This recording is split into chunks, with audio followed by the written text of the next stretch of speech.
देखिए, ये जो चुनाव है ये वास्तव में इस देश में आम जन के बस का तो है नहीं। जिस प्रकार की तानाशाही है, जिस प्रकार से प्रशासनिक तंत्र का दुरुपयोग है, ये चुनाव किसी आम व्यक्ति के बस का नहीं। जहाँ तक ग्वालियर की बात है, मैं स्वयं इस बात को जानता हूँ और आपके माध्यम से कहना भी चाहता हूँ कि इस चुनाव को ग्वालियर की जनता लड़ रही है, प्रवीण पाठक नहीं लड़ रहा। भारतीय जनता पार्टी के काल में या तो जेल में जाना होता है या बीजेपी की रेल में जाना है, और हम लोग तो जेल जाने के लिए तैयार हैं।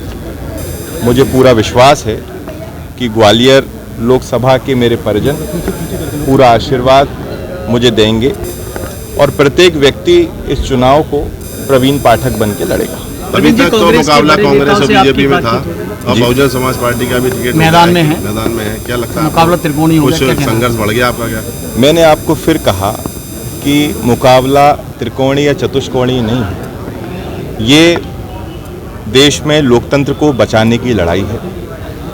स्वतंत्रता आंदोलन के बाद, ये पहली बार आज़ादी के बाद देश में अपने अधिकारों को संरक्षित करने की लड़ाई है। ना ये त्रिकोणीय है, ना चतुष्कोणीय है।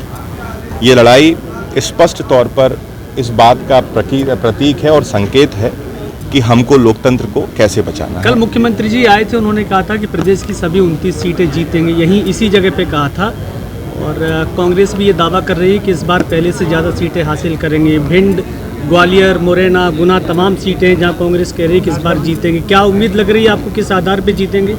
मुझे आश्चर्य होता है इस बात का कि आप लोग बार बार भारतीय जनता पार्टी के शीर्ष नेतृत्व पर भरोसा कैसे कर रहे हैं। ये वही लोग हैं जिन्होंने कहा था 2014 में कि हर किसी के खाते में 15 लाख रुपए आएंगे। क्या आए? ये वही लोग हैं जिन्होंने कहा था 2014 में कि 2 करोड़ रोजगार युवाओं को इस देश में प्रतिवर्ष मिलेगा। क्या मिला? ये वही लोग हैं जिनको 63 रुपये लीटर की पेट्रोल महंगी लगती थी और आज 100 रुपये लीटर की पेट्रोल सस्ती लगती है। ये वही लोग हैं जिनको 372 रुपये का गैस का सिलेंडर महंगा लगता था और आज 1100 रुपये का गैस का सिलेंडर सस्ता लगता है। इनका चाल, चरित्र और चेहरा, इन तीनों में भिन्नता है। कमलनाथ के यहाँ पर उनके पीए के घर पर ईडी की टीम पहुंची थी। आगे जैसा कांग्रेस आरोप लगाती रही है कि उनको परेशान किया जा रहा है नेताओं को, कांग्रेस नेताओं को, आप क्या कहेंगे प्रवीण जी? देखिए, मैंने पहले भी कहा है कि ये जो लड़ाई है ये स्वतंत्रता का आंदोलन है। जब केजरीवाल जी को अंदर डाल दिया जेल में, जब हेमंत सोरेन को अंदर डाल दिया, कई सारे कैबिनेट मिनिस्टर्स को डाल दिया, तो कमलनाथ जी हों चाहे आम व्यक्ति हो, तानाशाहों के आगे तो सब लाचार है। इस देश में परिवर्तन अब देश की जनता ही ला सकती है। कल नरोत्तम मिश्रा जी आए तो उन्होंने कहा कांग्रेस, मैं उनके विषय में क्या कहूँ, मैंने कई सारी टिप्पणियाँ उनकी फिल्म अभिनेत्रियों पर भी सुनी। हमसे जुड़े रहने के लिए हमारे YouTube चैनल को सब्सक्राइब करें और नई वीडियो की नोटिफिकेशन के लिए बेल आइकॉन को दबाएं।